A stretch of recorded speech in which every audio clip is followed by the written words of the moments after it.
next question. So we have a piece of cardboard that is 35 by 25. So I'm going to put this information on here. So it's 35 by 25. I'm going to cut out the corners. So these corners are gone, and fold up the sides to form a box. So that's the H. So that's the H. That's why they've got this labelled H. Determine the height of the box that will give a maximum volume. Okay, so we have a volume, therefore we need X and Y with H. But so far that gives me 3 different variables, so I want to get everything really in terms of H. Okay, so that's my starting point. There's no good dealing with X's, Y's and H's. It just doesn't help us at all. So what I'm going to do, set up equations for this X and Y. So if this whole length, or width, sorry, is 25, then if this bit's H, this bit's H, this will be 25 minus 2H. So I'm going to call that 25 minus 2H. Okay, and then this side will be same idea, 35 minus 2H. So 35 minus 2H. Now, therefore, the volume of this will be those 3 multiplied together.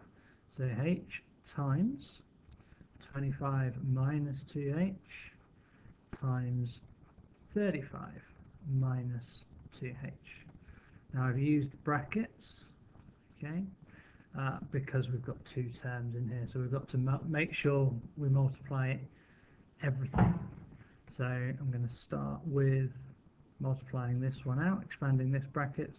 So I've got 25H minus 2H squared, okay, still multiplied by 35 minus 2H. Multiply that out again, so I've got 25H times 35, which is 875H. Okay. Then I've got minus 2, so it's minus 50H squared. Okay. Then I've got minus 70H, because minus 2H squared, 35, so it's minus 70H squared. And then finally this one. With this one gives me plus 4H cubed, because H squared and H, and minus 2 is minus 2.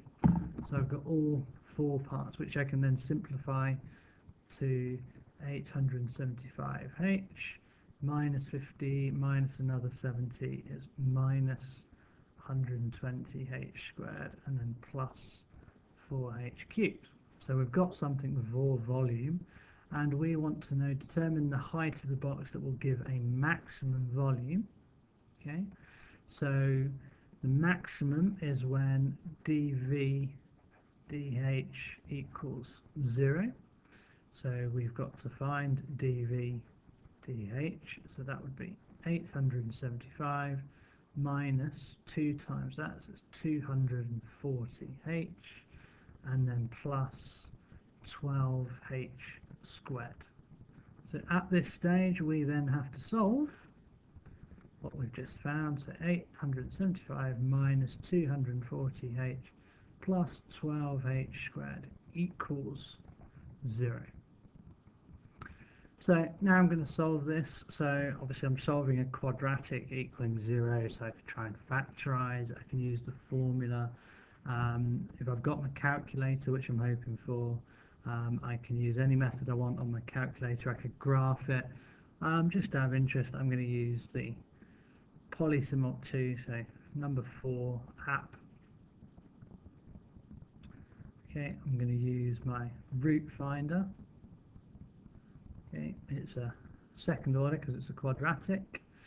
Everything else is fine.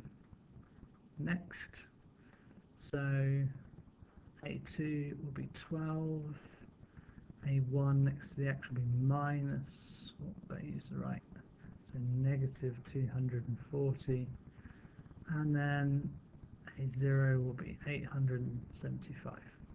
Obviously a2 is next to x squared, a1 is the coefficient for x, and a0 is the constant.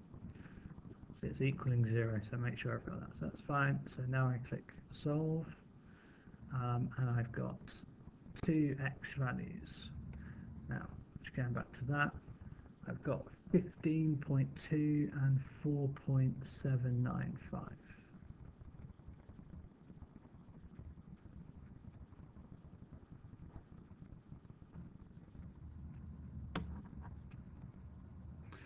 Okay, so we've actually got two values, so my x's will actually be two possible values for h, so it looks like, well, could have an issue with which one do we choose. Well, if we actually try and look what happens with these values, let's go back up, have a look at this question. Well, one thing I know is that the width has to be 25, therefore if h was 15.2, we notice that we have to cut out more than we actually have. It would be fine on this side, but we don't have a width long enough, so that rules that number out completely. So therefore the one that we want is 4.795. Okay, so determine the height of the box that will give a maximum volume. This is the only one that we can use. Okay, so just for extra knowledge, remember that if we have the first derivative equaling 0 and the second derivative of the same value being negative, we know that this value here must be a maximum, okay, with that combination. So I know f dash of x is this, so the second derivative, well, that's actually of h, is going to be, so this is gone, so then we end up with minus 240 plus 24h. So if we then do the second derivative of 4.795, so we get minus 240 plus 24 times 4.795. Well, actually, even without working out the answer, I know that if I've got minus 240, it would have to be plus 10 times that to be even 0. So I know this answer will be a negative. So I don't even need to go any further now. So that means if the second derivative is a negative, we definitely have a maximum point there. Okay, just in case we were asked to give evidence as to support why we say it's a maximum, why is it not a minimum. But in this case, anyway, with the volume of a box, actually applied situation, we know it's going to be a maximum anyway.